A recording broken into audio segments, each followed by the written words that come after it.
materi yang memang ini menarik sebetulnya ini terkait apa pengelolaan apa pengelolaan uang dan naik omset UMKM karena memang materi ataupun bahasan ini juga terkadang apa secara teknisnya nih teman-teman ini sering melewatkan ya terlewat nih teman-teman terkadang ini saking saking semangatnya apa saking semangatnya ke jualan. Terkadang nih teman-teman ini melupakan bahwa ada hal-hal yang apa penting nih gitu kan. Salah satunya adalah terkait pencatatan pengelolaan keuangan gitu kan. Nah, hari ini kita akan apa? Hari ini kan akan coba diskusi nih terkait pengelolaan keuangan dan bagaimana dari pengelolaan keuangan yang baik dan benar itu mungkin nanti akan berdampaknya ke peningkatan omset ya. Saya yakin sebetulnya teman-teman di sini banyak yang sudah menerapkan ataupun sudah melakukan pencatatan keuangan yang baik, tapi tidak ada salahnya mungkin siang ini kita coba diskusi ya. Mungkin nanti boleh sharing teman-teman, Bapak Ibu yang hadir pada siang hari ini. Ada yang sudah di kolom chat mungkin boleh gitu kan. Saya sudah melakukan pencatatan digital, ada yang belum gitu kan. Karena memang nanti kita akan apa berangkat dari sana nih. Apa bahasannya. Oke, nah ini berdasarkan eh, apa fakta di lapangan ya mungkin atau teman-teman mungkin boleh boleh chat juga gitu kan. Apakah memang teman-teman setuju nggak sih dengan statement yang coba saya sampaikan? Karena ini saya coba merangkum 4 permasalahan umum dari UMKM gitu kan. Nah mungkin teman-teman apa ada yang setuju nggak sih dengan ini atau oh enggak saya nggak setuju nih saya apa enggak empat-empatnya enggak kok gitu kan ataupun saya ada nih poin ketiganya ternyata memang saya masih nyampurin rekening pribadi sama rekening bisnis gitu kan ataupun saya yang poin empatnya nih yang memang masih masih belum benar gitu kan terkait HPP misal kira-kira boleh boleh apa sharing ataupun boleh komen di kolom chat. Ada nggak teman-teman yang apa mengalami hal serupa gitu kan? Jadi gini, saya coba eh, beberapa tahun ini mungkin 4 tahun ini saya terlibat di apa dengan komunitas dengan UMKM dan saya juga selaku apa pelaku UMKM. Jadi memang fakta di lapangan yang ditemukan adalah yang pertama kebanyakan ataupun 80% UMKM itu gagal dalam tiga tahun pertama karena salah pengelolaan keuangannya. Itu yang pertama.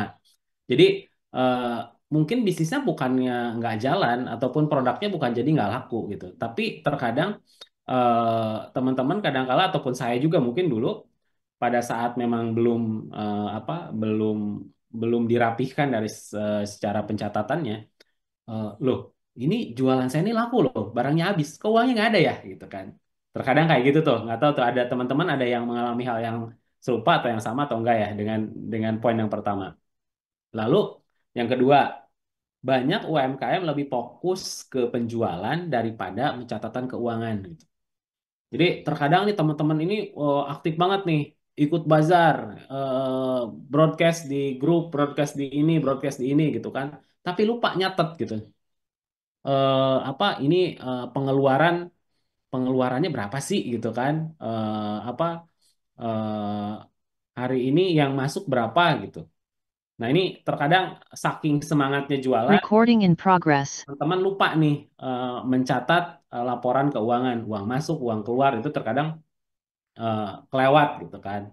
Lalu yang ketiga terkadang ini paling banyak nih saya yakin ini paling banyak UMKM itu sering mencampurkan rekening bisnis dan rekening pribadi.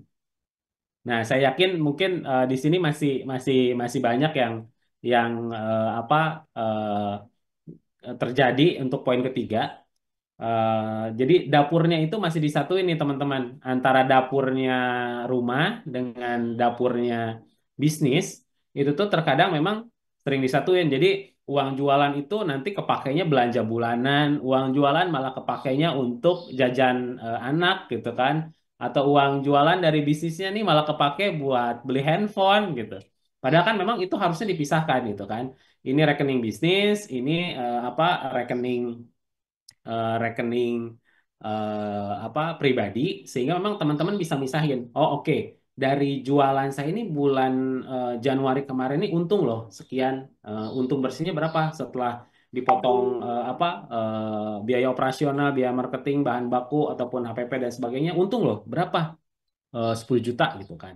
Nah, sebetulnya yang 10 jutanya yang teman-teman nanti bisa bisa ambil gitu kan. Ataupun kalaupun mau ditambahkan ke modal itu lebih baik. Tapi setidaknya tidak mengikis modal yang memang harusnya selalu ada tuh gitu kan, selalu ready untuk belanja bahan baku lah, untuk membiayai biaya-biaya operasional dan sebagainya. Lalu ini poin yang keempat dan saya yakin ini juga terkadang masih banyak nih yang teman-teman yang melakukan ataupun hal tersebut nih gitu kan. Terkadang ini teman-teman ini pelaku UMKM ini tidak menghitung HPP secara detail. Jadi eh, kita ngerasanya eh, ini harusnya saya untungnya itu 50%. Pokoknya ketika omset saya per hari 1 juta gitu kan jualannya, oh saya pasti dapat 500.000. Tapi ternyata setelah dihitung-hitung loh, kok nggak nyampe 500.000 ya gitu kan. Untungnya nggak nyampe 500, tapi ternyata cuma 25% gitu, cuma 250.000. Nah, permasalahan ini yang saya kira harus jadi pondasi bagi kita bahwa HPP itu memang harus benar-benar dihitung gitu kan. Karena ini akan berdampak kemana-mana nih dari HPP gitu kan.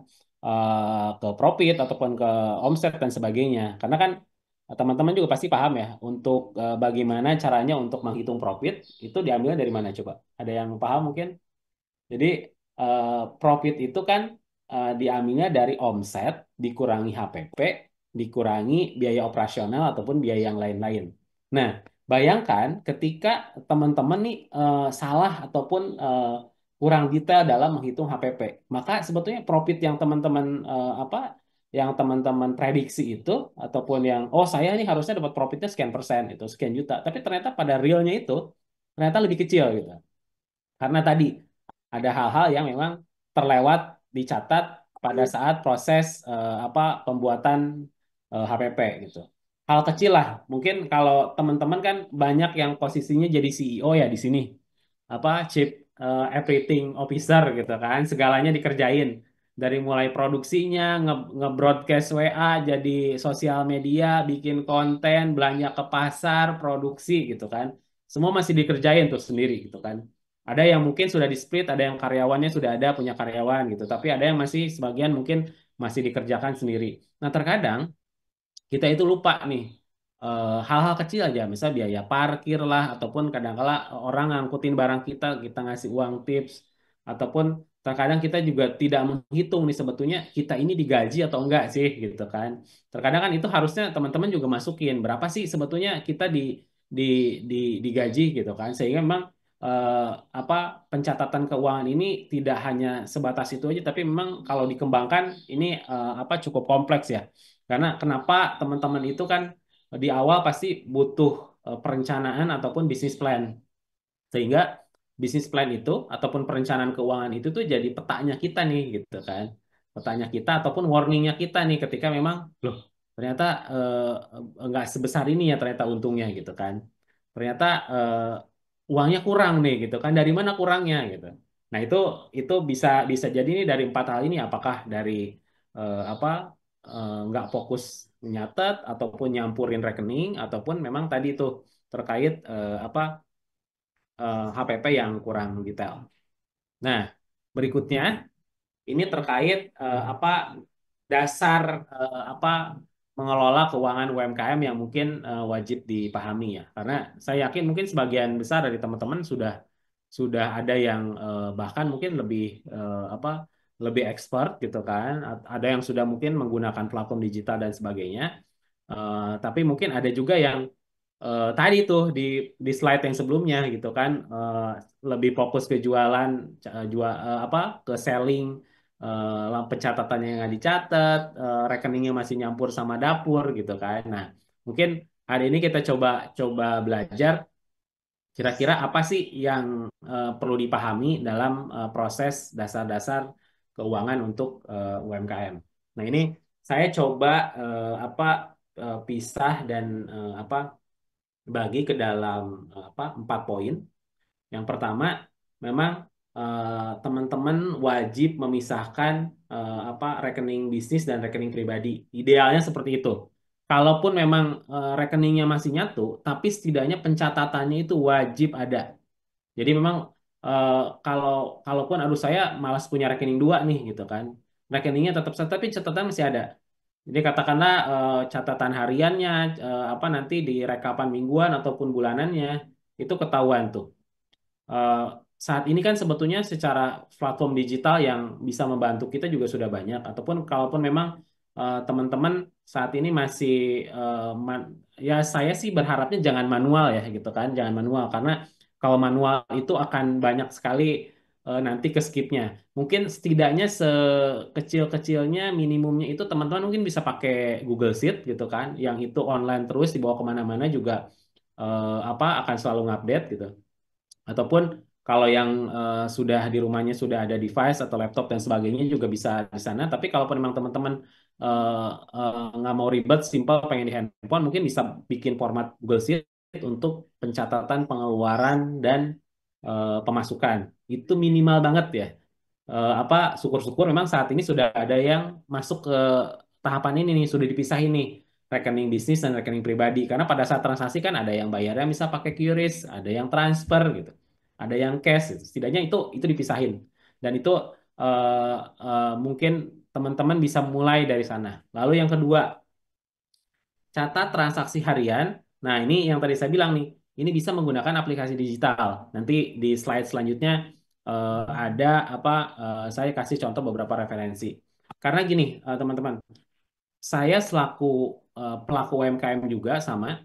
Jadi beberapa tahun yang lalu saya ada beberapa bisnis yang memang saya beri franchise, tapi secara pengelolaan operasionalnya itu dikelola sendiri karena kan tipe franchise itu ada dua, ada yang autopilot dan enggak gitu kan. Nah kebetulan saya coba beli yang tidak autopilot, jadi secara operasionalnya harus saya kerjain gitu kan dari mulai apa mengelola stok, mengelola tokonya, mengelola karyawan gitu kan, pencatatan keuangan dan sebagainya, termasuk marketingnya.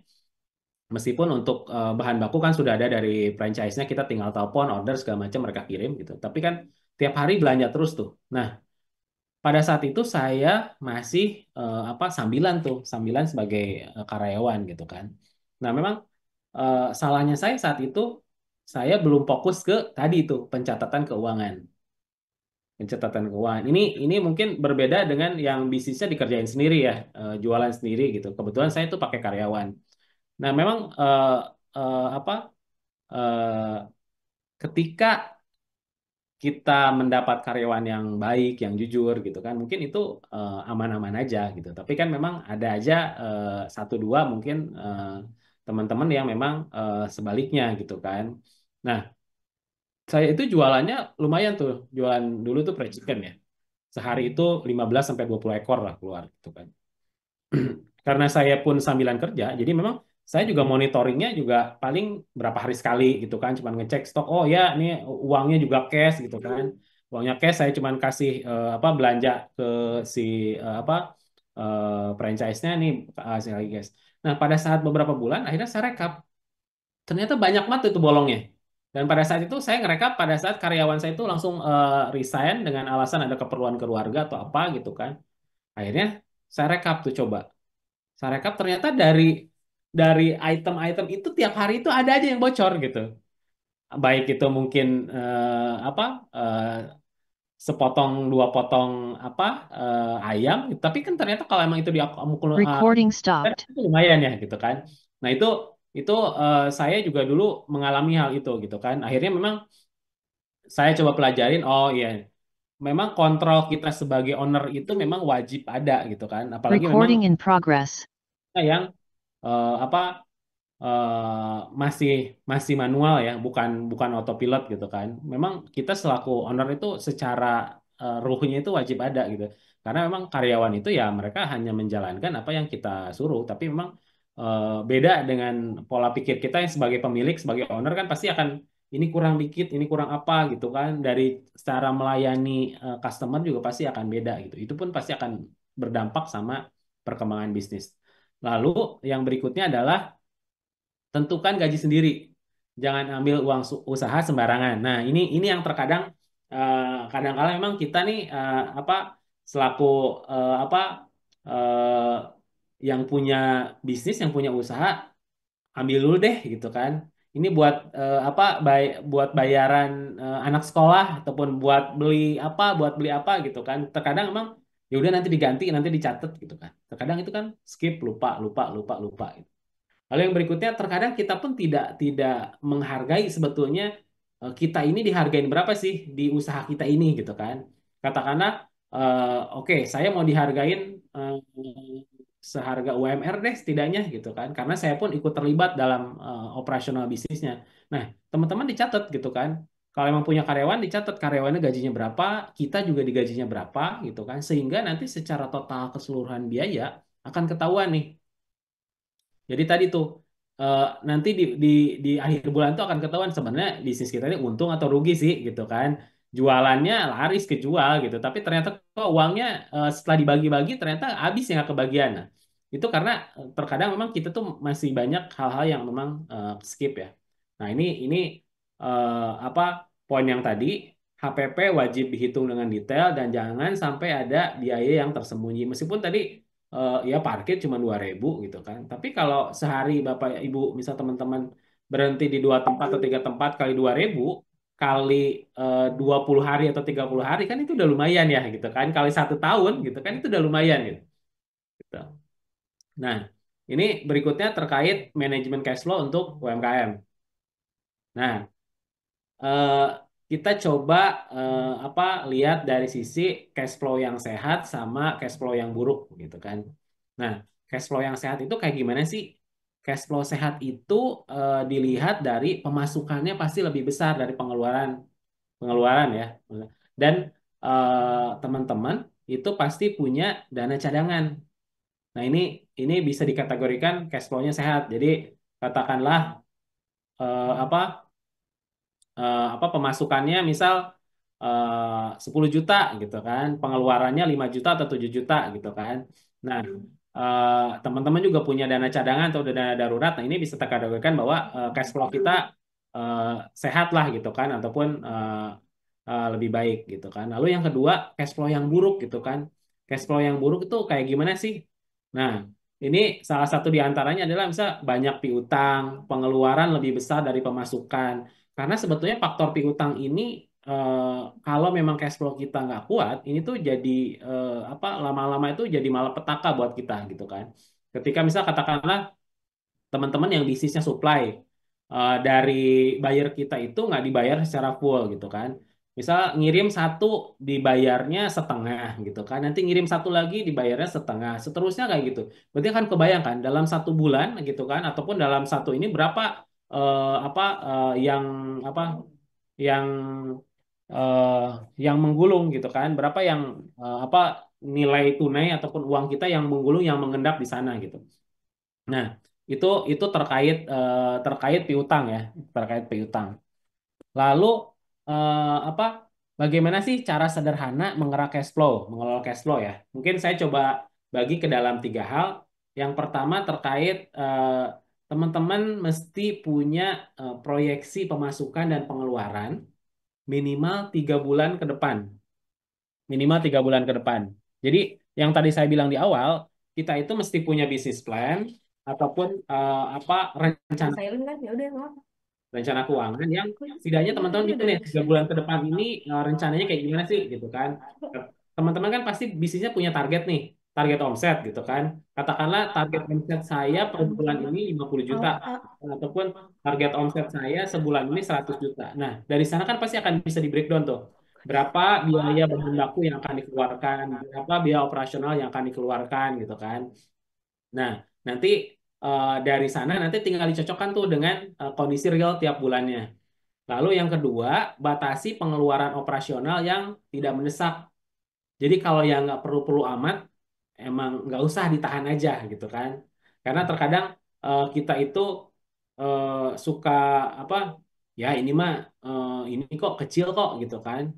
ya ini nggak apa-apa lah gitu kan. Nah, ini kita selaku pemilik usaha atau selaku pemilik bisnis, sekarang tuh kita mesti eh, bisa membatasi sama bisa milah-milah skala prioritas, mana sih yang memang ini sifatnya urgent, mana yang ini memang bisa ditahan, ini mana yang bisa bulan depan, ini yang harus minggu ini gitu kan. Nah, lalu yang berikutnya adalah atur sistem pembayaran. Nah, ini berlaku bagi teman-teman yang memang belanjanya itu ada yang misal teman-teman beli banyak bisa dikasih tempo misal berapa hari gitu kan. Ada kan yang kayak gitu ataupun teman-teman ngejual produknya itu ngasih TOP gitu kan. Term of payment berapa hari, ada yang seminggu, ada yang berapa hari gitu kan. Nah, ini harus teman-teman atur sistem pembayarannya karena jangan sampai ini akan menjadi piutang nih yang ngegulung gitu kan. Nanti cash flow kita malah jeblok di sana dan kita nggak bisa muterin bisnis kita karena memang uang kita nyangkut misalnya kayak gitu. Ataupun ternyata ke vendor, ke supplier belum kita bayar. Uangnya ternyata nggak ada nih habis gitu kan. Akhirnya mandek lah gitu. Nah, eh, ini khusus bagi teman-teman yang ngasih piutang gitu kan ataupun ngasih tempo nih. Jangan lupa dicatat baik itu transaksinya, batas waktu pembayarannya gitu kan. Sehingga itu akan teman-teman harus punya reminder tuh kapan harus nge-remind dia untuk nagih gitu kan. Katakanlah misal ngasih TOP-nya satu satu minggu atau 2 minggu, berarti kan ada proses reminder buat ngingetin tanggal sekian akan ditagih. Berarti kan pada saat jatuh temponya teman-teman tagih gitu kan untuk waktu pembayarannya. Lalu misal ini bisa menggunakan role untuk mengelola keuangan bisnis. Misal katakanlah teman-teman bisa, oke, saya akan fokus 50%-nya itu di operasional, misal di modal, bahan baku sama gaji, misal kayak gitu. Lalu 30%-nya misal di alat gitu kan, alat biaya marketing dan business development dan lain-lain gitu kan. Lalu 20%-nya misal akan disisihkan untuk tabungan ataupun dana darurat dan sebagainya. Ini juga teman-teman bisa coba gitu kan. Jadi setidaknya nanti teman-teman bisa apa mengalokasikan apa alokasi pos-pos ini tuh sesuai, oke, saya akan kencengin deh 50%-nya gitu kan.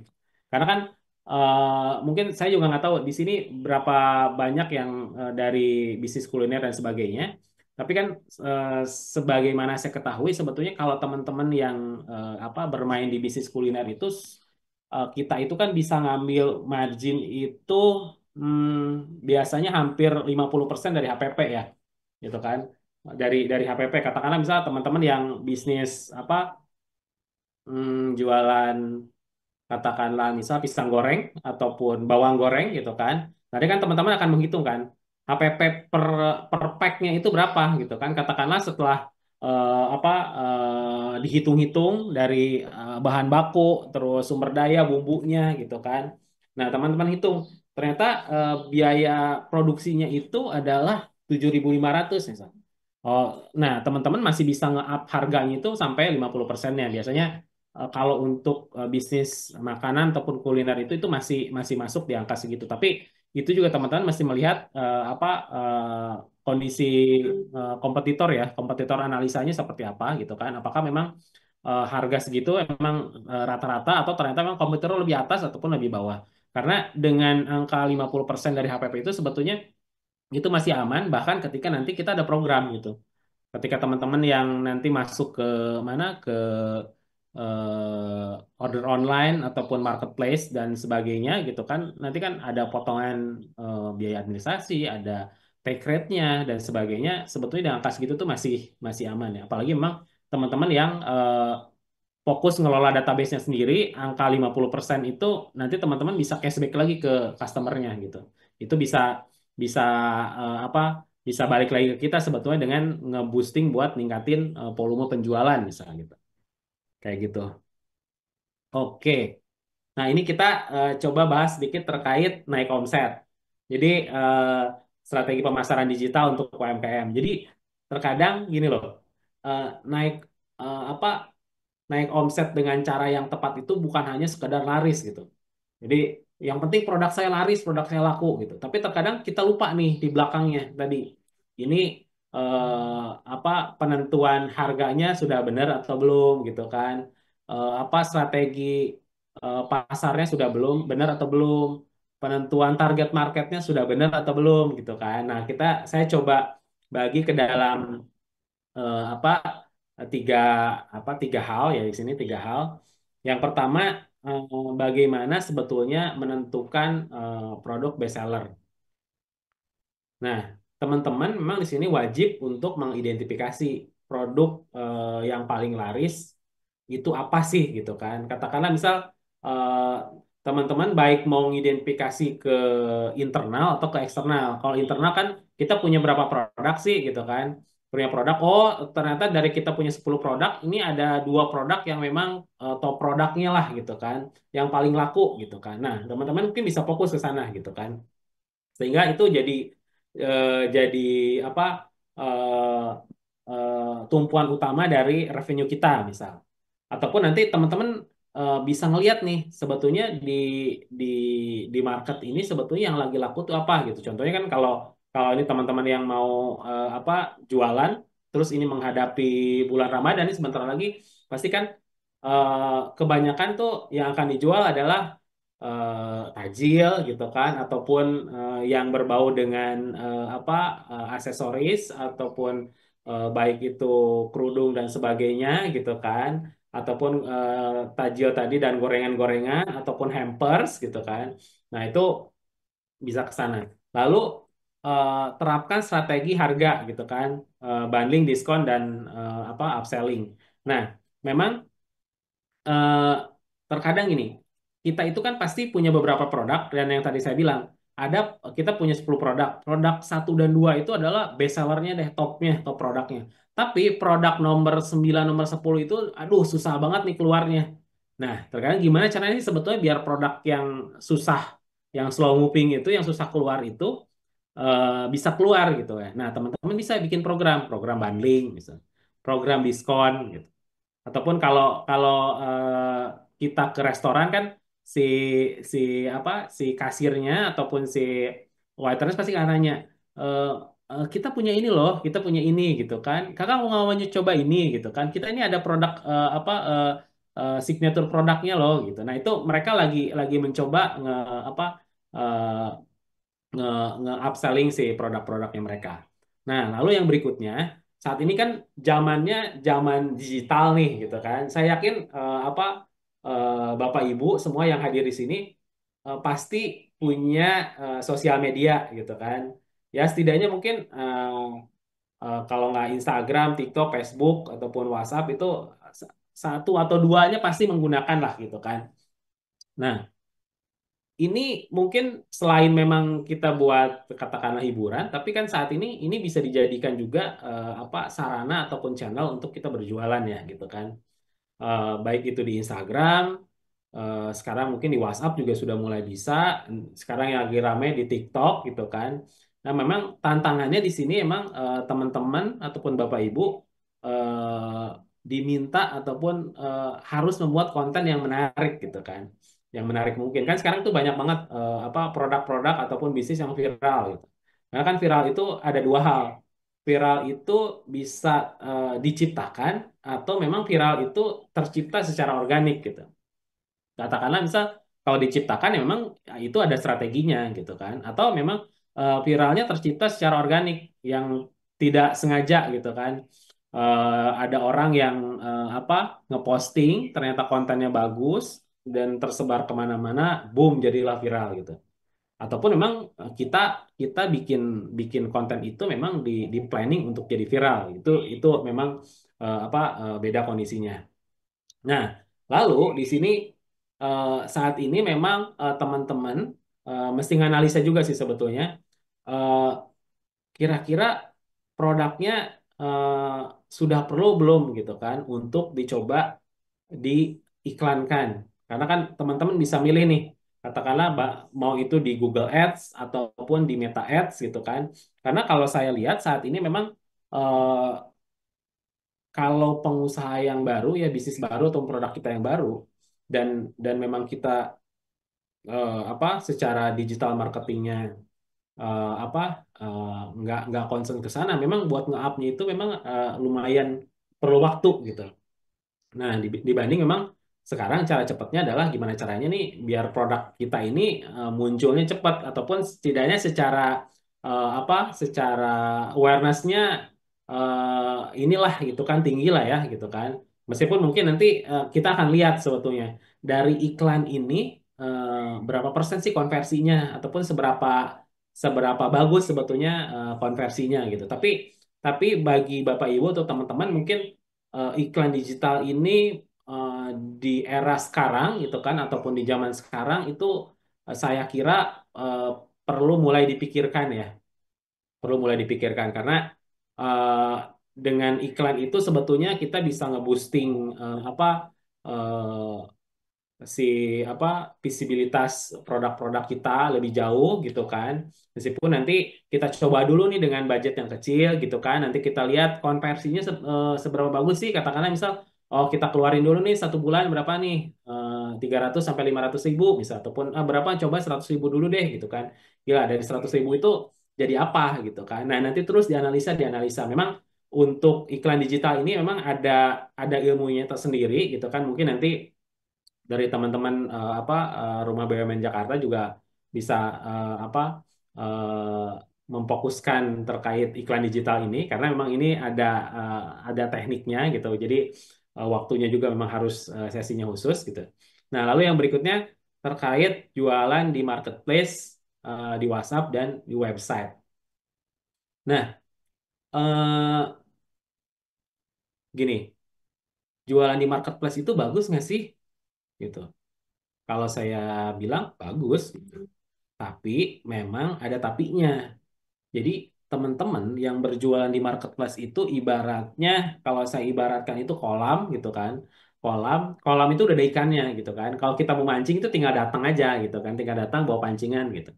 Nah, beda halnya dengan teman-teman yang punya e-commerce sendiri ataupun website sendiri gitu.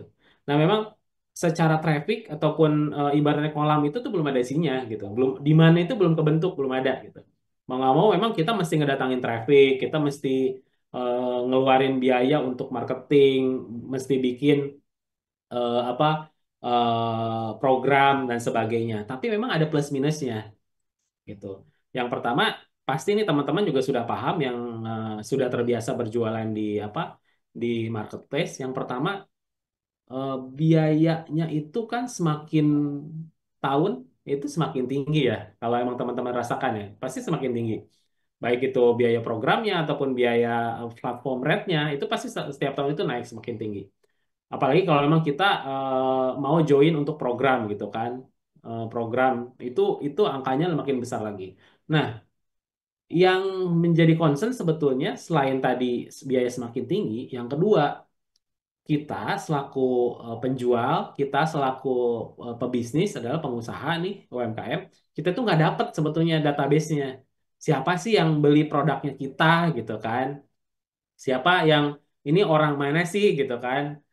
Katakanlah misal ini kalau saya lihat di sini kebanyakan ibu-ibu ya kalau yang join hari ini. Nah, katakan di sini minuman kekinian rendah kalori gitu kan. Nah, siapa sih sebetulnya pembeli pembeli produk kita nih, pembeli minuman kekinian rendah kalori ini gitu. Kalau bisa kita jualannya di marketplace ataupun di order online seperti misal katakanlah GoFood sama GrabFood. Tapi untuk teman-teman yang memang baru mulai itu nggak salah untuk nyoba di situ karena memang secara marketnya di mana itu sudah ada. Tapi memang yang harus teman-teman sadari apa memang mau nggak mau pelan-pelan kita ini mesti mulai memikirkan database. Ini ini buat kedepannya ya. Kenapa gitu kan? Dengan punya database sebetulnya kita bisa mainin nih. Katakanlah kita mau ada produk baru, kita mau bikin program gitu kan. Kalau kita punya database-nya minimal kita broadcast lah gitu. Broadcast ataupun yang biasanya tadi dipotong sekian persen di marketplace ataupun di yang lainnya, mungkin teman-teman nanti bisa cashback-nya adalah ke si customer. Oke, program 10 potongan 10% gitu kan. Padahal kan kalau di marketplace misal ada potongannya ataupun di order online gitu kan bisa sampai 20 sampai 30% gitu. Nanti sebenarnya teman-teman mending di cashback ke mereka gitu kan. Itu secara perlahan ya. Nanti ke depannya mungkin yang sudah mulai berpikir ke database. Nah, saya rasa teman-teman sudah mulai bisa misah ini. Database-nya mulai dirapihin gitu kan. Nanti ketika ada program-program, ketika ada produk, ketika teman-teman ini mau ngebundling gitu kan, tinggal broadcast, broadcast, broadcast misalnya gitu. Lalu nah, ini kalau website sama WhatsApp memang tadi tuh plus minusnya ya. Minusnya adalah memang website ini kita mesti nyakpen sendiri. Ibaratnya rumah itu emang belum ada isinya nih. Kita mesti isi gitu kan, mesti percantik gitu. Tapi plusnya adalah semua leads ataupun semua transaksi yang datang itu tuh memang milik kita datanya gitu. Kita bisa tahu nih ketika memang nanti kita datanya kita rapihin, kita olah, kita bisa tahu nih trennya seperti apa, trafficnya seperti apa, behavior customer kita seperti apa gitu kan.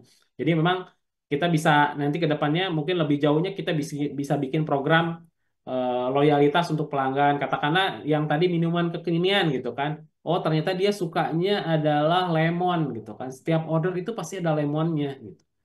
Oh, mungkin dia concernnya adalah ke kesehatan gitu. Jadi sebetulnya dari data itu kita ke depannya bisa menganalisa sih sebetulnya apa aja sih yang terjadi ataupun behavior dari si customer-customer kita gitu. Nah, ini berikutnya nih terkait apa strategi cepat digital marketing bisa tanpa ribet gitu kan. Karena saat ini kan teman-teman mungkin sudah dibantu, dipermudah dengan apa kemajuan teknologi yang sangat cepat ya. Ada AI dan sebagainya. Nah, mungkin Bapak Ibu atau teman-teman yang saat ini mungkin belum coba ke arah sana, saya sarankan mungkin sekarang mulai dipelajarin deh gitu kan. Yang mempelajari terkait AI ataupun beberapa platform yang memang bisa kita manfaatkan untuk perkembangan bisnis kita gitu. Karena bagaimanapun marketnya kita nih ataupun customer kita itu memang arahnya tuh udah ke sana gitu kan. Mau nggak mau kita mesti ngikutin tuh. Mereka maunya kemana gitu kan kita ikutin gitu kan. Kayak gitu. Nah, pertama optimalkan apa WA bisnis Bapak Ibu nih atau teman-teman. Jadi kalau bisa nih, kalau bisa ya WA untuk jualan atau untuk bisnis itu dibedakan gitu kan. Ataupun kalaupun memang satu ya setidaknya mungkin ke yang diposting itu ataupun WA statusnya itu nggak yang sifatnya personal gitu kan. Eh, lagi nganter anak sekolah atau lagi makan di mana gitu. Padahal sebetulnya itu adalah WA-nya WA jualan gitu. Kalau bisa memang kita konsisten ngeposting adalah apa konten-konten yang relate sama bisnis kita ataupun sama produk kita. Itu yang pertama. Lalu yang kedua, terkait sosial media. Nah, mungkin Bapak Ibu atau teman-teman bisa mulai memaksimalkan ataupun memanfaatkan sosial medianya nih, gitu kan. Baik itu Instagram, apa, TikTok, ataupun bisa apa ngisi dengan konten-konten edukasi dan promosi gitu. Karena eh, saat ini eh, memang algoritma algoritma apa sosial media itu selalu berubah ya. Tapi kalau yang saya lihat memang konsistensi itu yang akan mereka lihat ya. Meskipun apapun itu ya gitu kan, yang apakah memang yang dikontenin itu lagi proses produksi kah, lagi proses belanja, milih bahan baku gitu kan. Tapi setidaknya mungkin teman-teman atau Bapak Ibu itu bisa dijadiin konten yang konsisten gitu kan, yang tentunya relate sama produknya kita. Jadi setidaknya si apa si customer kita ataupun follower kita pun akan ngelihat wah emang ini ya emang di situ nih kayaknya spesialisasinya gitu kan kayak gitu. Lalu berikutnya apa strategi soft selling sama hard selling di media sosial. Nah, saya paham bahwa kendala teman-teman UMKM itu pertama mungkin bikin konten. Kedua, setelah kontennya jadi, ini mesti nulis apa ya gitu kan. Katakanlah misal moto produknya nih gitu kan, foto produknya. Ada yang diupload gitu kan, tapi nggak ditulisin apa-apa kosong gitu kan. Nah, memang saat ini apa eh, soft selling ataupun dibikinin storytellingnya itu cerita itu emang jadi hal yang penting ya. Nah, tadi yang saya bilang, saat ini kita cukup dibantu dan dimudahkan oleh perkembangan teknologi, khususnya AI. Jadi sebetulnya teman-teman mungkin salah satu contohnya katakanlah ChatGPT ya, ataupun banyak beberapa AI yang lain yang memang khusus buat bikin apa copywriting lah, ataupun AI yang memang khusus untuk gambar ataupun video gitu kan. Mungkin saya kasih salah satu contoh misal. Nah, tadi katakanlah kita mau coba bikin konten yang konsisten deh gitu kan, tapi memang konten yang natural aja lah karena memang ngeditnya juga susah, masih belum ahli misalnya kayak gitu. Gak apa-apa, itu dibikin aja. Tapi saya bingung nih, gimana caranya bikin captionnya gitu. Nah, mungkin teman-teman bisa coba salah satu AI tadi, bisa katakanlah ChatGPT gitu kan. Teman-teman tinggal tinggal tinggal bikin aja. Katakanlah misal produknya apa? Tadi tuh coba saya lihat lagi di yang hadir di sini produknya apa aja ya. Oke, home industry ini dari Palembang. Probolinggo sambar rempah. Nah, oke, kita coba contoh sambar rempah gitu kan misal. Nah, terkadang memang kita ini agak susah bikin caption. Itu juga terjadi ke saya pribadi ya. Saya juga memang kalau bikin caption itu mikirnya bisa berjam-jam gitu kan. Nah, sekarang teman-teman, tuh Bapak Ibu bisa pakai aja tuh si ChatGPT. Jelasin. Tadi tuh produknya apa sama rempah misal. Katakanlah misal saya Bapak Ibu atau ngefoto sama rempah terus mau diposting. Nanti Bapak Ibu tinggal bilang tuh ke ChatGPT, eh, tolong buatkan saya ataupun suruh si ChatGPT-nya jadi apa dulu, bisa katakanlah suruh ChatGPT-nya sebagai konten kreator gitu kan, ataupun copywriting spesialis gitu kan, bilang ke dia biar bahasan si apa hasil yang dia kasihnya tuh lebih lebih maksimal. Katakanlah misal kamu adalah seorang apa sosial media spesialis gitu kan. Tolong bantu saya buatkan caption untuk produk saya. Produk saya adalah ini. Tadi misal sambal apa gitu kan. Lalu saya akan ngeposting produk dengan foto seperti ini. Misal tolong bantu buatkan caption. Nah, Bapak Ibu nanti mau mau mau apa nih apa yang mau diangkat dari si caption postingan ini, nanti tinggal disuruh ke dia gitu kan. Yang penting sebetulnya ke ke AI ataupun ke ChatGPT itu nyuruhnya yang detail, yang jelas gitu. Dia pun akan ngehasilin feedback ataupun jawaban yang lebih baik gitu. Ketika memang dia ngasih feedback, terus ternyata ini agak kurang nih, agak lebay nih, nanti tinggal direspon lagi aja. Ini tolong diganti kayak gini, ataupun tolong tambahkan produk saya ini adalah tanpa bahan pengawet, bisa kayak gitu. Ataupun khusus di bulan Ramadan ada program beli dua gratis satu gitu kan. Tolong buatkan dengan caption yang menarik. Nah, itu bisa dilakukan dengan saat ini apa AI yang memang banyak bisa Bapak Ibu gunakan untuk bikin caption ataupun untuk bikin ide konten, bisa katakanlah. Nah, berikutnya terkait pembayaran. Terkadang memang saya juga paham kemarin-kemarin itu kan memang banyak UMKM yang aduh dipotong katanya coach kalau pakai ini gitu. Tapi kan di sisi lain ada pelanggan kita yang saat ini itu apalagi anak-anak muda sekarang ya, mereka itu jarang bawa uang cash.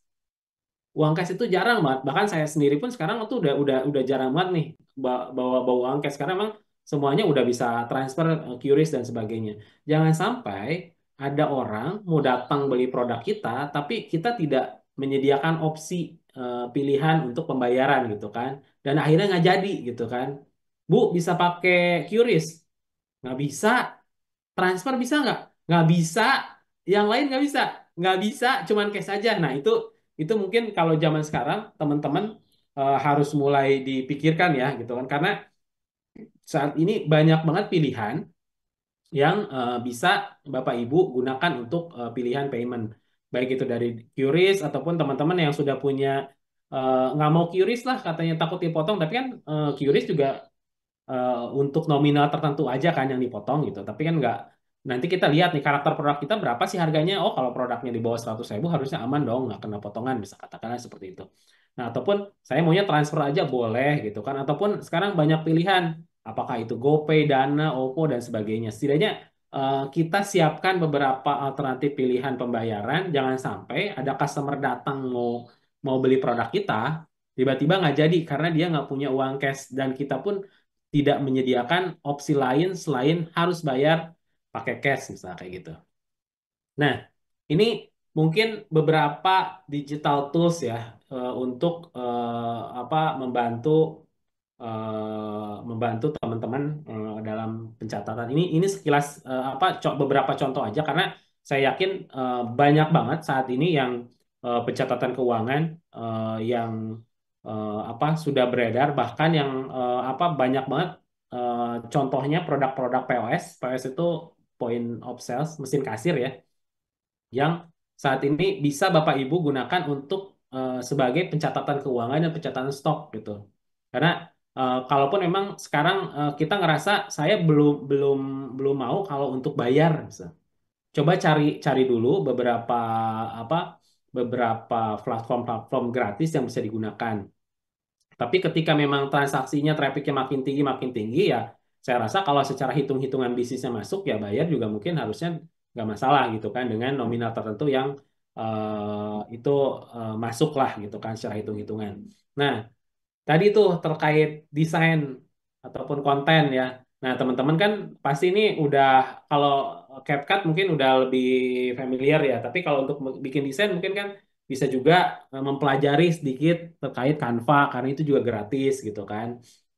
Eh, karena memang saat ini tuh konten itu jadi hal yang memang perlu kita pikirkan ya bagi teman-teman yang saat ini fokusnya ke produk aja gitu kan, nggak mikirin yang lain-lain gitu kan, karena eh, harusnya ketika memang kita sudah menguasai produksi, nguasain produk, yang harus Bapak Ibu pikirkan ke depan itu bagaimana caranya proses mempermudah distribusinya gitu kan. Jadi kalau kita produknya udah aman nih dari proses produksinya, supplier dan aman, berarti kan kita pikir gimana caranya produk kita ini bisa terdistribusi lebih jauh, lebih banyak, lebih cepat gitu. Modelnya kan banyak tuh. Apakah nanti bisa bikin kemitraan kah, bisa bikin cabang, bisa bikin yang murah mungkin reseller ataupun partner, ataupun bisa bikin tiering distribusi gitu kan, bikin distributornya, bikin agennya gitu kan. Gitu. Jadi nantinya ketika memang teman-teman sudah menguasai dari sisi produksi gitu kan, berarti kan teman-teman bisa mulai fokus nih ke hal-hal kayak ginian, memperkuat brandnya, ngurusin marketingnya gitu kan. Nah, biarkan distribusi produk kita ada yang bantuin gitu kan, baik itu partner ataupun tadi tuh reseller dan sebagainya gitu. Nanti tinggal tinggal teman-teman analisa aja. Oh, saya kalau buka toko mah ke apa biayanya terlalu besar belum masuk. Berarti apa? Bikin agen deh, bikin partner, bikin mitra, bikin reseller misal kayak gitu. Itu opsi yang bisa dicoba gitu kan.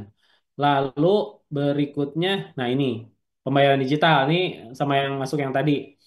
Ini ini sudah banyak banget dan saya rasa bagi Bapak Ibu yang memang secara intensitas transaksinya sering dan tinggi ya gitu kan. Ini sudah mulai dipikirkan kayaknya kita perlu deh gitu kan menyediakan opsi-opsi pembayaran digital. Nah, kalau untuk manajemen stok ini juga banyak.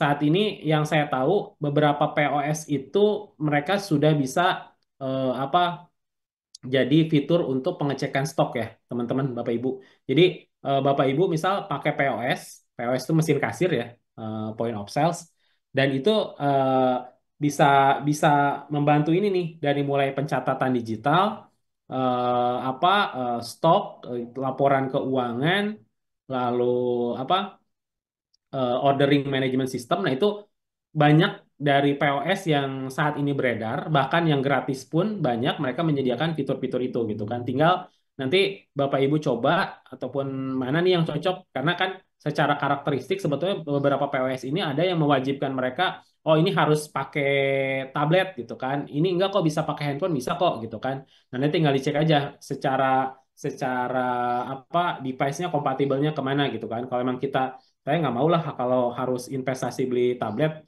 pakai handphone aja deh gitu kan. Nah itu tinggal cari aja apa sistem-sistem yang gratis yang kompatibel dengan handphone kita gitu. Jadi emang nggak perlu nggak perlu ngeluarin investasi untuk beli device. Nah ataupun tadi yang saya bilang coba bikin format di Google Form. Nah di Google Formnya itu kan linknya pasti ada tuh. Setiap ada pengeluaran tuh apa catat situ, catat catat catat catat catat gitu.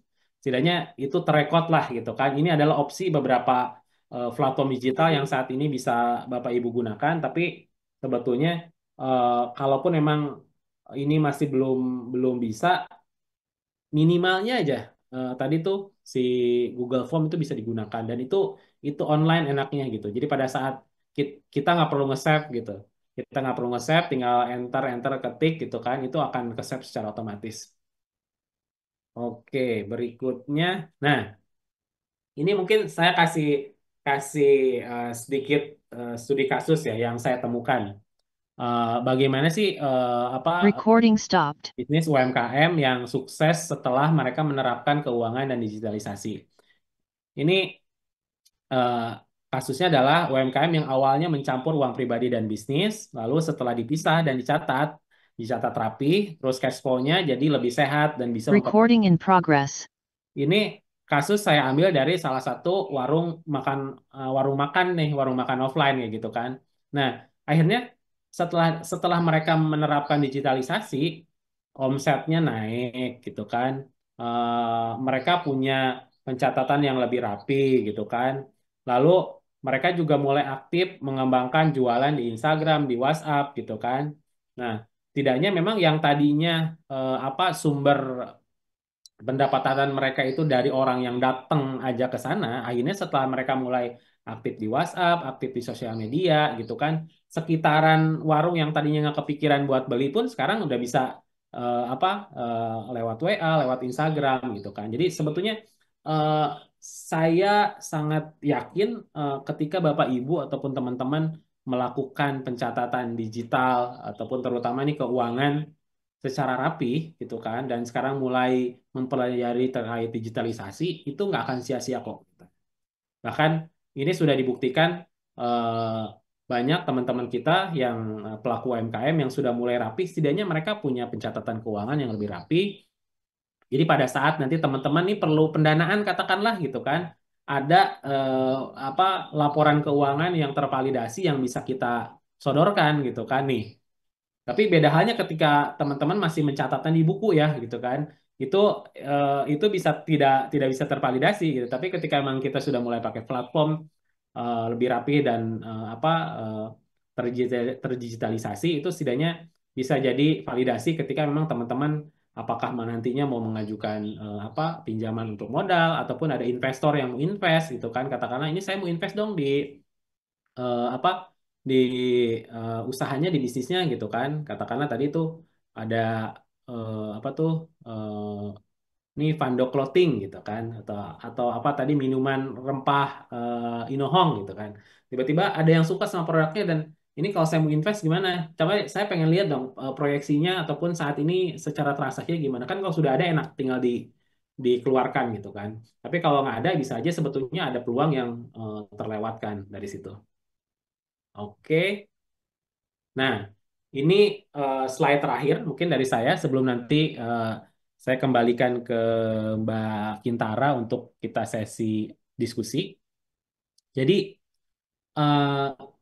UMKM juara itu dimulai dari keuangan yang sehat ya, Bapak Ibu teman-teman. Jadi eh, perlu saya sampaikan bahwa eh, apa keuangan ini dalam bisnis ini merupakan pondasi kalau kalau menurut saya merupakan pondasi. Jadi yang tadi teman-teman belum fokus ke sana, saya kira mungkin setelah pelatihan ini ataupun setelah sesi ini udah mulai mikir-mikir nih, oh iya ya, saya terlalu fokusnya ke jualan, terkadang pencatatan belanja dan lain-lain nggak saya catat, jadi saya rasa ini mungkin perlu Bapak Ibu mulai gitu kan, karena harapannya kan sebetulnya kita tidak hanya cuman diskusi aja, tapi memang ada hal yang memang bisa diimplementasikan dan bisa diaplikasikan ke dalam bisnis sehari-harinya ya gitu kan. Jadi harapannya memang ya yang tadinya belum memulai gitu kan, ya cobalah gitu kan. Ini beberapa beberapa item karena menurut saya keuangan itu adalah pondasi bisnis kita. Nah, lalu apa nih kira-kira action plan-nya nih setelah training kita hari ini? Yang pertama nih, saya coba bagi 4 hal aja. Ini mengulang dari yang tadi saya sampaikan. Pisahkan rekening bisnis dan rekening pribadi hari ini juga. kalaupun rekening belum bisa, setidaknya laporan pencatatan keuangannya ada gitu kan. Laporan penjualan, laporan belanja bahan baku, laporan apa pengeluaran yang lain-lainnya, operasional dan lain-lain gitu kan. Jadi pisahkan rekening bisnis dan pribadi atau pisahkan keuangan bisnis bisnis dan pribadi lah setidaknya. Kalaupun memang rekeningnya masih nyatu gitu kan. Dia ketahuan nih. Jadi yang Bapak Ibu hasilkan dari bisnis itu akan ketahuan, oh ternyata hasilnya segini, untungnya segini, ruginya segini gitu kan. Lalu yang kedua, mulai catat pemasukan dan pengeluaran. Nah, tadi kan saya kasih beberapa rekomendasi aplikasi dan saat ini sebetulnya banyak banget aplikasi di luar sana yang gratis dan Bapak Ibu bisa pergunakan. Jadi mungkin bisa dicobalah gitu kan. Kalau kita masih belum ngerti nih, aduh saya gaptek nih, saya gaptek, mungkin bisa minta tolong anaknya ataupun teman saudaranya gitu kan bisa mulai diajarin gimana caranya pakai apa aplikasi digital katakanlah. Lalu ini poin yang penting dan apa yang bisa mengakibatkan berdampak kemana-mana nih terkait HPP gitu kan. Jadi jangan sampai bisnis kita boncos gara-gara kita salah ngitung HPP dan salah ngasih harga jual gitu. Jadi pastikan teman-teman coba sekarang evaluasi lagi nih harga jualnya sama HPP-nya. Kalau ngevaluasinya mungkin bisa aja teman-teman lihat nih produk produk sejenis ataupun kompetitor kita ngejual harganya berapa sih? Itu yang pertama. Rata-rata pasaran harga berapa? Yang kedua, coba pastikan apakah segmen market kita sama kompetitor itu sama atau enggak gitu kan. Jangan-jangan misal gini, tadi yang jual minuman kekinian ataupun jual minuman sehat gitu kan. eh, Kompetitor itu jualnya 15.000 gitu. Tapi kita 20.000. Kemahalan nggak? Nah, kita lihat lagi. Oh, segmennya beda. Yang kita memang misal kata 20.000 sampai 30.000 karena segmennya medium up ataupun premium gitu. Sementara mereka mungkin medium ke bawah gitu. Nah, itu kan beda segmennya. Lalu yang berikutnya adalah eh, HPP. Jangan sampai yang tadi saya di awal dibilang kita merasa untungnya 50%, tapi setelah dihitung-hitung ternyata cuma 20% gitu. Karena salah ataupun tidak detail dalam menghitung HPP gitu. Lalu yang berikutnya terkait digitalisasi.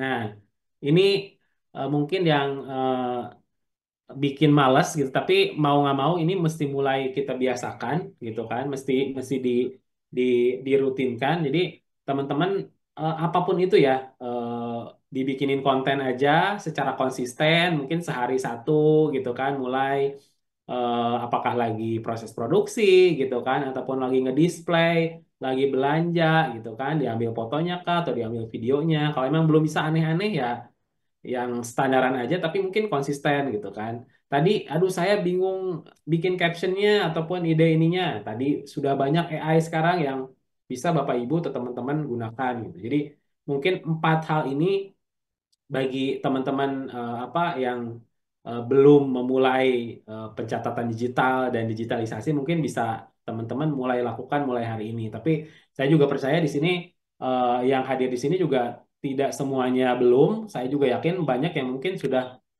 punya pencatatan atau perencanaan keuangan yang baik gitu.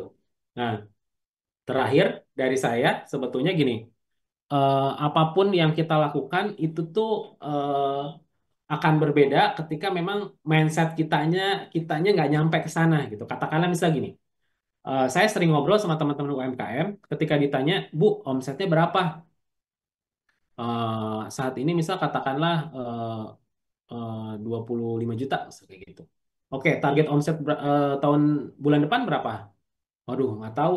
Ataupun dia masih nggak yakin tuh gitu kan. Oke, kalau kita kasih target omset terus kita bantuin mau nggak? Tapi jadi 2 kali lipat. Mereka tuh terkadang atau teman-teman tuh terkadang tuh udah nolak duluan. Wah, nggak mungkin gitu kan. Jadi naiknya 2 kali lipat. Bla, bla, bla. Nah, itu tuh terkadang ini ya udah blocking duluan gitu kan. Padahal sebetulnya eh, program-program seperti ini ataupun program-program inkubasi adalah sebenarnya tujuannya adalah untuk membantu teman-teman itu untuk naik kelas gitu kan, untuk naik kelas, untuk naik omset gitu. Toh tujuan dari apa yang kita usahakan juga kan sebetulnya gimana caranya kita omsetnya naik gitu kan. penjualannya, bisnisnya makin tumbuh, makin meningkat gitu. Tapi terkadang memang yang perlu kita eh, betulkan itu adalah mindsetnya. Gimana sebenarnya mindset kita itu memang benar-benar mindset yang ini ya benar-benar mindset apa entrepreneur yang memang optimis, tapi nggak cuma optimis aja. Nah, ada tahapan-tahapan yang memang harus teman-teman lakukan. Lalu yang terkait terkadang lupa adalah kita itu nggak bikin target gitu. Jadi eh, ya udah dijalanin aja. Yang penting bisa bisa ngehidupin apa bisa membiayai hidup udah gitu. Nah itu yang terkadang salah gitu.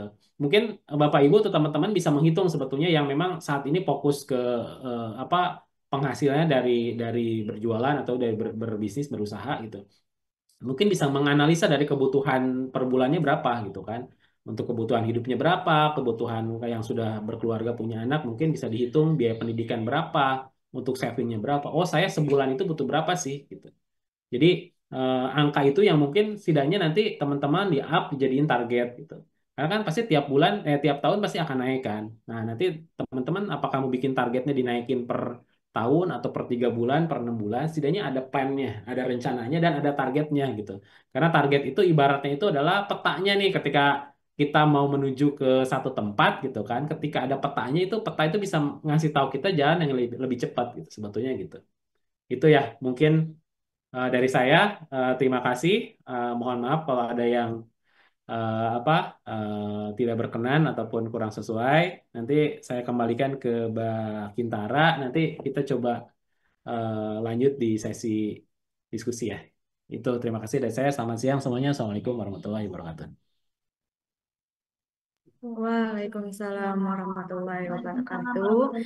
Terima kasih banyak Coach Aga Nugraha atas pemaparan materinya yang luar biasa ya dan sangat-sangat insightful ya isinya. Sesi selanjutnya itu sesi tanya jawab diskusi. Saya izinkan pada Bapak atau Ibu yang ingin bertanya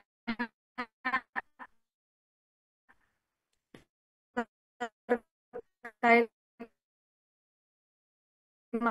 materi yang telah disampaikan oleh Coach Aga, bisa langsung saja urutkan yang paling awal ya.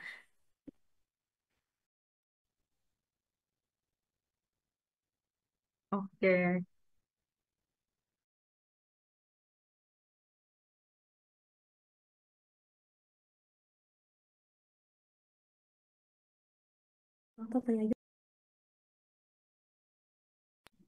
Oh iya, Coach. Izin bertanya, mau dikumpulkan dulu atau langsung saja dijawab atau bagaimana? Mungkin 2 atau 3 penanya dulu, baru nanti saya jawab kali Mbak. Oke, dikumpulkan dulu ya, 2 sampai 3 pertanyaan, nanti baru dijawab oleh Coach. Boleh silakan.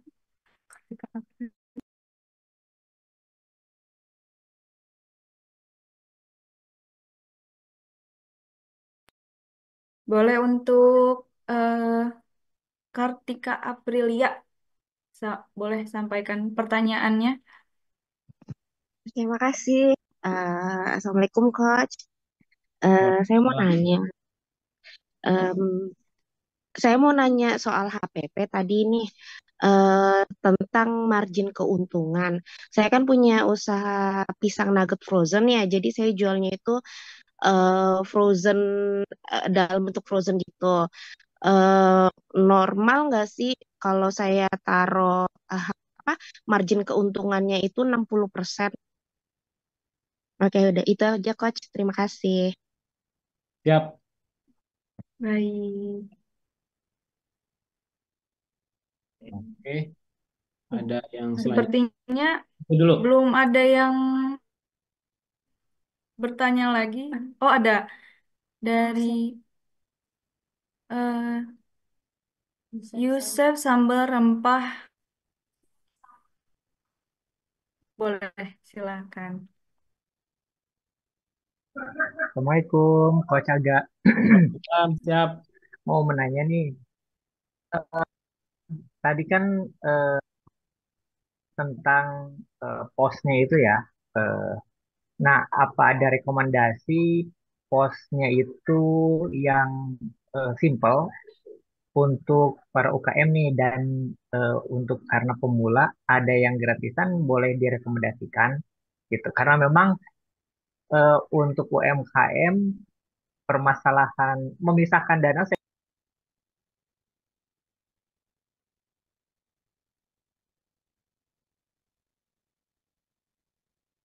Halo?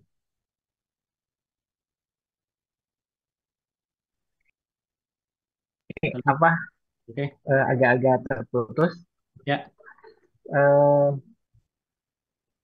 untuk permasalahan UMKM memang apa namanya masalah pemisahan apa namanya dana sudah dipisahkan sebenarnya ya antara pribadi dengan yang untuk di bisnis Ya. gitu. Akan tapi kadang-kadang memang nyampur-nyampur juga gitu Coach. Gitu. Untuk mendisiplinkannya gimana gitu Coach? Karena memang kalau misalnya di dalam kesehariannya gitu ya eh, memang agak ya perlu suatu disiplin gitu. Satu itu terus eh, kalau misalnya let's say saat per bulannya antara 5 sampai 7 sampai ya antara 10 lah 5 sampai 10 omsetnya. Kira-kira kalau misalnya menurut Coach Aga nih gitu ya, karena memang masih kecil ya eh, saya sebagai owner enaknya ngambil berapa ya Mas? Tadi harus diambil gajinya gitu ya. Harus gitu. Makasih Coach. Oke. Mas Yusef, boleh tanya nggak? Halo? Oh, udah ini ya. Oke. Kalau nggak saya coba. Ya, halo. Oke, Mas Ya, Yusef, saat ini berjualannya online atau offline atau memang sudah berjualan di apa e-commerce dan sebagainya? jadi sebelumnya udah sekarang kebanyakan nitip-nitip di apa namanya di Borma dan sebagainya. Cuma belum terlalu bagus penjualannya. Jadi lebih sebagainya gitu.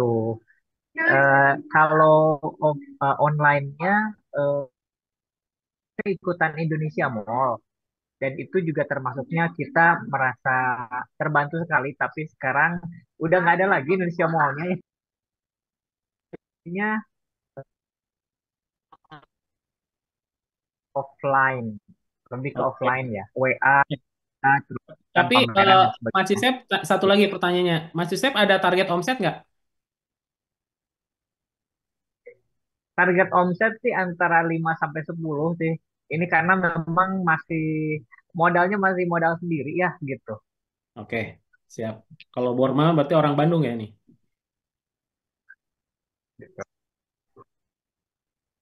Oke, kalau Sumudun. siap. Mbak Kintara, saya coba izin jawab dulu ya. Eh, jadi tadi pertanyaannya dari eh, Frozen Mbak siapa ya tadi aku lupa. Eh, Oke, Frozen dari Mbak siapa ya tadi? Tika, Coach. Oh, Mbak Kartika. Oke, Mbak Kartika. Mbak Kartika kan apa jualannya produknya Frozen. Tadi itu pisang ya? Itu pisang ya? Iya, Coach, pisang nugget. Pisang nugget. Oke, saya juga jualan pisang goreng kok Mbak Kartika. Eh, cuman pisang gorengnya yang biasa saya yang nggak nugget. Jadi seperti yang tadi saya sampaikan bahwa sebetulnya kalau untuk segmennya kuliner itu ngambil margin 50% dari HPP itu masih wajar banget. Tadi pertanyaan Mbak Kartika, kalau saya ngambil 60% itu masih wajar nggak? Sebetulnya masih wajar kok. Tapi yang perlu kita perhatikan adalah eh, pertama, bisnisnya Mbak Kartika ini di tempat kita berjualan ada kompetitornya nggak? Itu pertama. Yang kedua, a- kalau ada, berarti kita mesti menganalisa nih, kira-kira nih kompetitor kita yang sejenis itu harga jual produknya berapa ya gitu kan? Ataupun barang-barang yang sejenis, katakanlah berarti kan ini cemilan. Cemilan ini berarti kan nanti orang itu akan punya pilihan dengan gorengan, dengan martabak, dengan apa tuh donat dan sebagainya gitu kan? Nah, kira-kira eh, posisi produk kita itu berada di level harga yang mana gitu kan? Itu yang pertama. Yang kedua, kalau kalau memang tidak ada kompetitor yang head to headnya, berarti sebetulnya aman gitu kan. Kita mau ngambil margin ataupun menentukan harga lebih tinggi pun aman karena memang tidak ada kompetitornya. Tapi ketika memang kita ada kompetitornya, sebetulnya kita mesti analisa lagi nih. Kira-kira nih harga kita nih di level yang mana? Itu yang pertama. Yang kedua, eh, secara segmen marketnya, apakah memang produk kita ini premium atau bukan gitu kan? Karena itu pun kan pastinya akan menentukan dari apa baik itu dari strateginya dan tentunya juga dari ya dari pricing strategi, dari apa produk dan sebagainya gitu kan. Kalau memang itu produknya premium, tapi kalaupun tidak, sebetulnya eh, 60% itu memungkinkan banget karena bisa jadi untuk beberapa produk kuliner tertentu memang biaya bahan bakunya itu segitu murahnya gitu kan. Segitu murahnya sehingga memang kita bisa ngambil untung lebih dari 50% gitu. Contohnya kayak misal produknya sale pisang. Sale pisang kan itu lumayan besar banget tuh apa inian marginnya ya dari biaya bahan baku sampai apa harga harga jualnya gitu kan. Karena saya pun jualan pisang goreng Jakarta. Jadi satu pisang kepok itu saya bisa belah menjadi tiga gitu kan tipis-tipis. Dan satu paket itu kan isinya 10 sampai 2 ya mungkin sekitar 10. Jadi saya jual satu paket itu mungkin cuma sekitar tiga pisang gitu. Tiga pisang dijual sekian gitu kan itu memang sama sih Mbak Kartika, saya juga ngambil marginnya lebih dari 50% sih kalau dihitung-hitung dari biaya bahan baku. Cuma memang terkadang apakah yang Mbak Kartika tadi sampaikan 60% itu sudah terhitung belum semuanya gitu kan, itu aja sih. 60% tuh setelah HPP, Coach. Jadi HPP-nya udah dihitung semua, gaji karyawan bahkan sampai operasionalnya. Baru nanti saya hitung marginnya lagi. Marginnya itu 60%, menurut saya itu yang harga jual. Setelah itu baru harga jualnya. Oh, berarti katakanlah setelah dihitung HPP dan operasional dan lain-lain, katakanlah nih harganya itu adalah 10.000 gitu kan. Nah, Mbak Kartika ambil 60% jadi 16.000 harga jualnya gitu kan. Iya.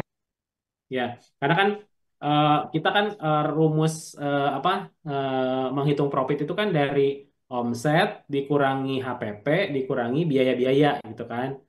Baik itu biaya operasional, biaya marketing dan sebagainya. Nah, baru itu apa keluarlah profit. Cuman kalau pertanyaannya tadi 60% itu wajar atau enggak? Menurut saya sih masih wajar-wajar aja kalau untuk segmennya snack, cemilan dan kuliner ya, itu masih masih aman. Bahkan mungkin Masih aman ya. ya, bahkan mungkin dengan range segitu Mbak Kartika di momen-momen tertentu bisa bikin program gitu. Oh ya. Berarti kalau di up lagi jadi 80% tuh itu juga udah ini ya. Sebetulnya eh, bahkan kan sebetulnya masih bisa sampai 100% gitu kan. Cuman Heeh. balik lagi yang tadi saya bilang yang masih dianalisa adalah ketika kita mau naikin harga analisa dulu nih apa market kita sekitarnya dari Mm. apa kompetitornya dari segmen marketnya gitu kan karakteristik market kita gitu kan tapi ketika memang itu aman sebetulnya kalau mau dinaikin lagi juga masih aman sih Bang. Palingan kompetitor saya kan ini kan B2B ya, jadi masukinnya itu ke kafe sama ke swalayan. Jadi Oh. kalau palingan kompetitor saya itu kafe itu sendiri, dia itu punya produk juga nih, misalkan punya produk-produk frozen juga, bahkan dia juga bikin pisang nugget juga nih. Cuman masalahnya pisang nuggetnya mereka itu pisangnya itu bukan pisang umumnya itu pisang raja gitu, pisang kepok gitu. Sedangkan pisang saya itu kan pisang Ambon plus Cavendish ya. Jadi untuk rasa mungkin masih enakan rasa saya. Jadi palingan saya sulit mengedukasi di sana aja, Coach. Oke. Nah, kalau ke B2B kayak gitu, pembayaran TOP apa tempo atau ini cash-cashan? Eh Konsinyasi jadi tempo. Oke, wajar sih Mbak ngambil 60%. Oke, oke. Makasih, Coach. Oke, apalagi segmennya B2B ya. Aman. Iya. Ya, siap. Nah, selanjutnya saya coba jawab pertanyaan dari Mas Yusef terkait POS dan tadi itu apa? Oh, oke. Sebetulnya gini, Mas Yusef, eh, kalau saat ini Mas Yusef mungkin belum pakai pencatatan digital, banyak banget sekarang itu. Salah satunya itu adalah mungkin kemarin tuh saya menemukan kayak kasir pintar. Kasir pintar itu ada yang berbayar, ada yang tidak gitu kan. Eh, nah nanti teman-teman tinggal tinggal lihat aja, gini lihatnya. Yang pertama nih, eh, fiturnya itu bisa narik laporan keuangan atau tidak. Nah, itu yang pertama. Kedua, fiturnya itu eh, apa, merekap stok atau tidak, apa, real time stock ya. Katakan misal gini, Mas Yusef tadi jualannya adalah sambal sama rempah nih. Sama rempah kita produksinya itu tanggal 1 itu 100 botol. 100 botol. Oke, di input tuh di sistemnya 100 botol. Pada saat ada transaksi jualan harian, harusnya kan itu ngurangin tuh.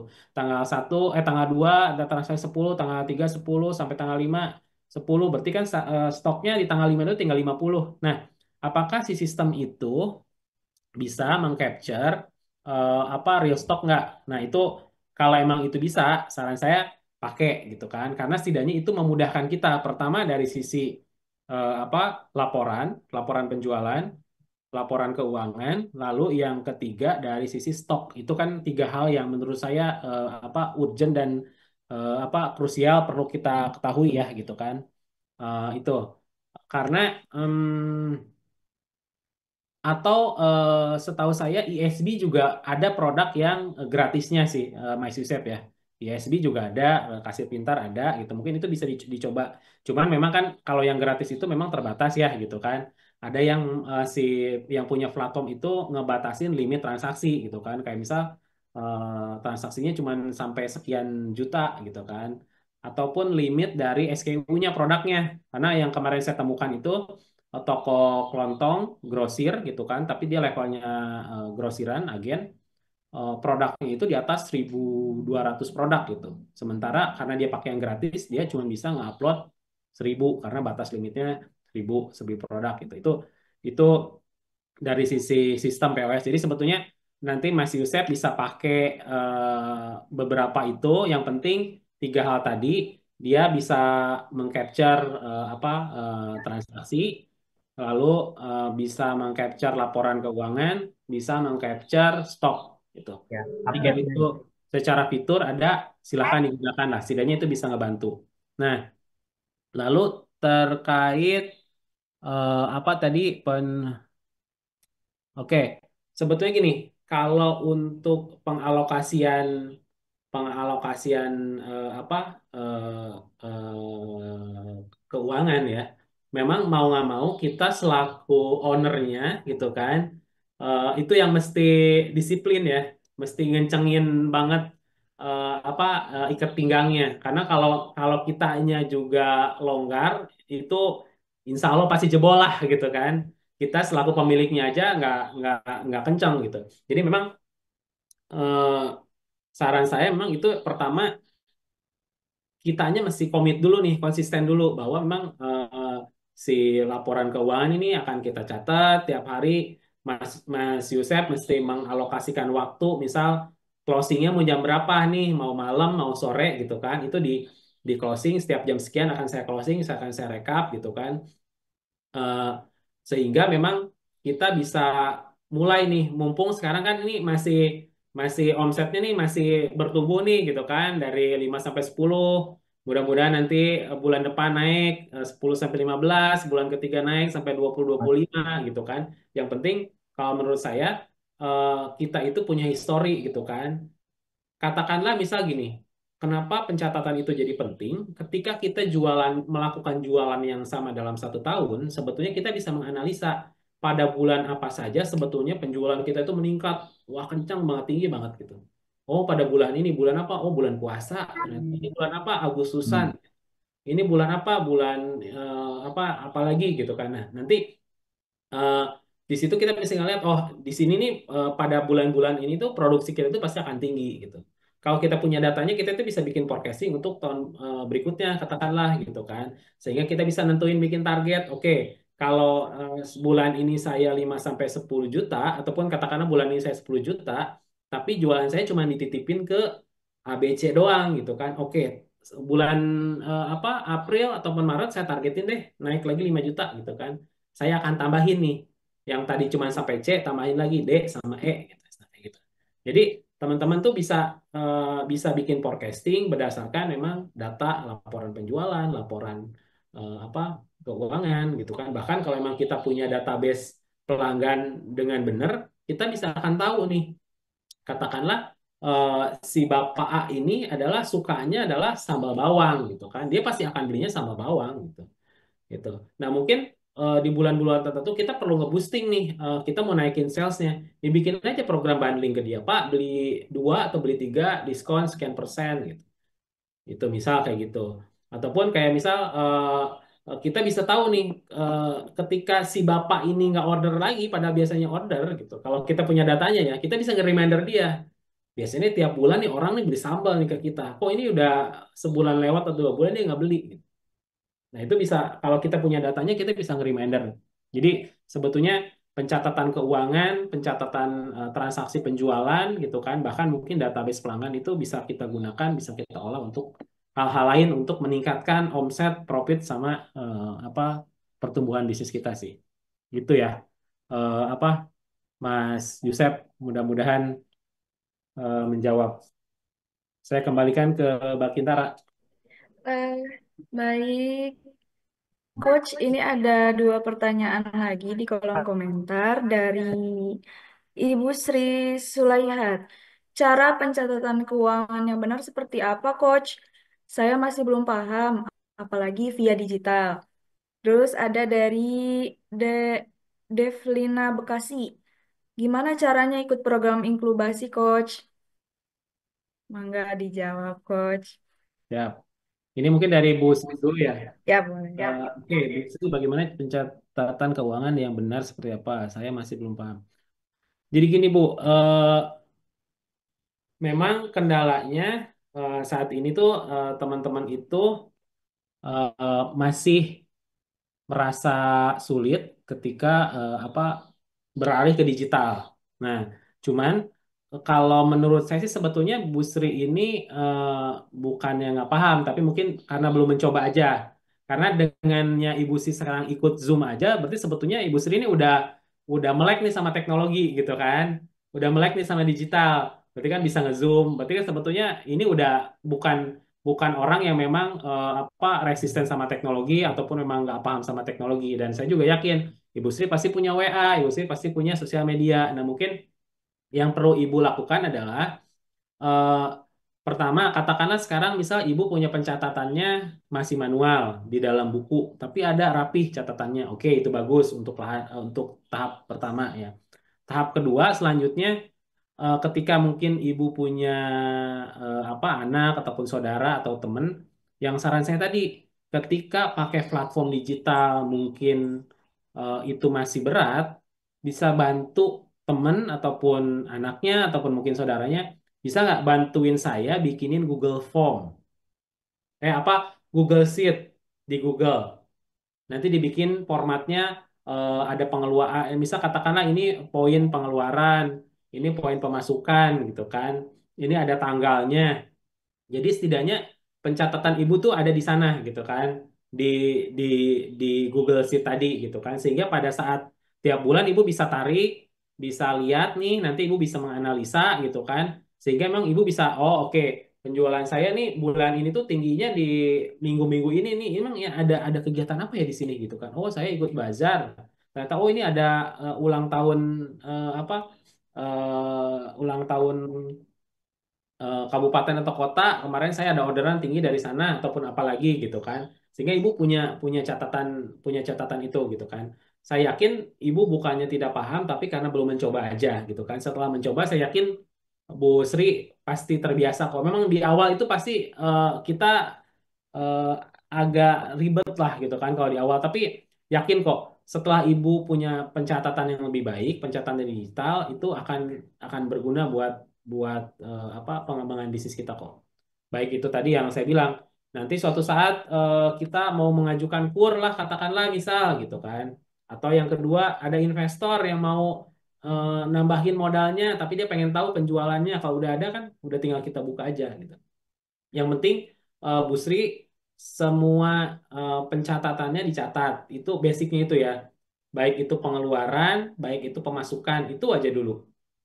Semua pengeluarannya dicatat, semua pemasukannya dicatat, jadi sebenarnya ketahuan. Katakanlah produknya Bu Sri, saya nggak tahu nih Bu Sri ini jual apa gitu kan. Katakanlah misal Bu Sri ini jual bawang goreng, misal kayak gitu kan, bawang goreng.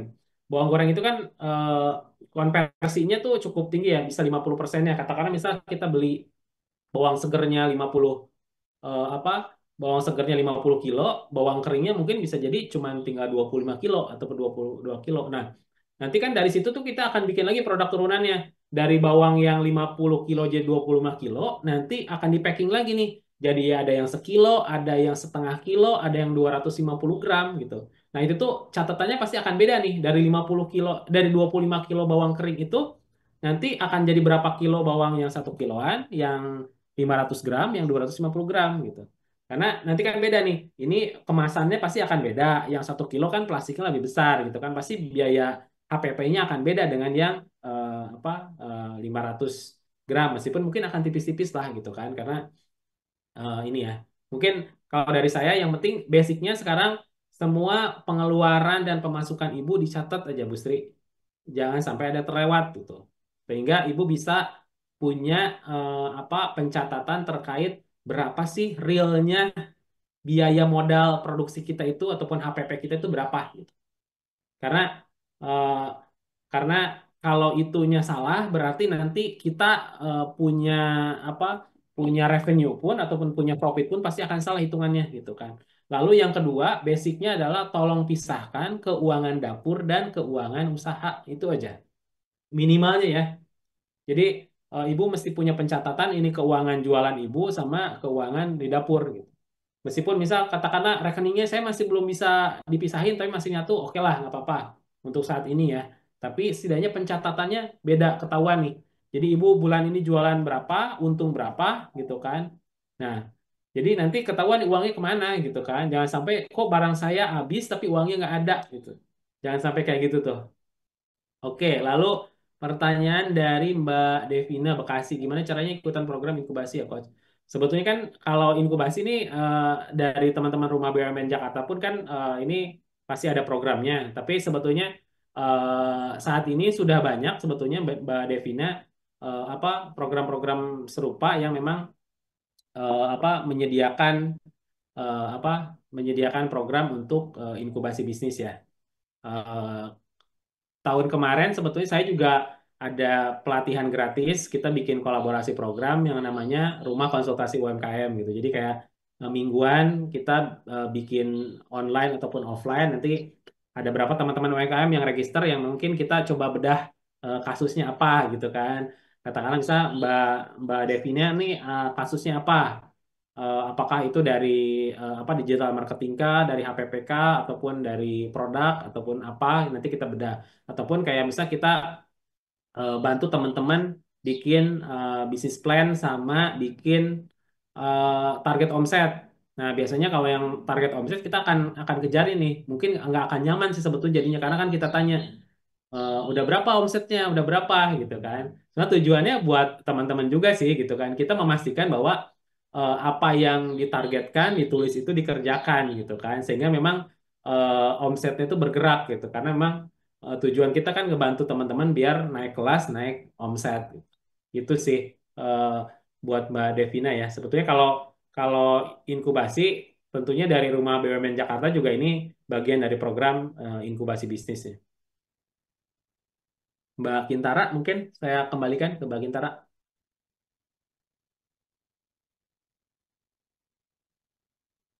Sepertinya waktunya sudah jam 15.00 sudah harus selesai. Sebetulnya ini ada pertanyaan terakhir, Coach. Oke, Eh, Mungkin jawab cepat saja kali ya. Izin bertanya, Coach, di Digital Touch yang paling recommended, yang paling mudah untuk pencatatan keuangan dan manajemen stok pada apa, Coach, dari beberapa gambaran yang ada dari Maisha Azahara.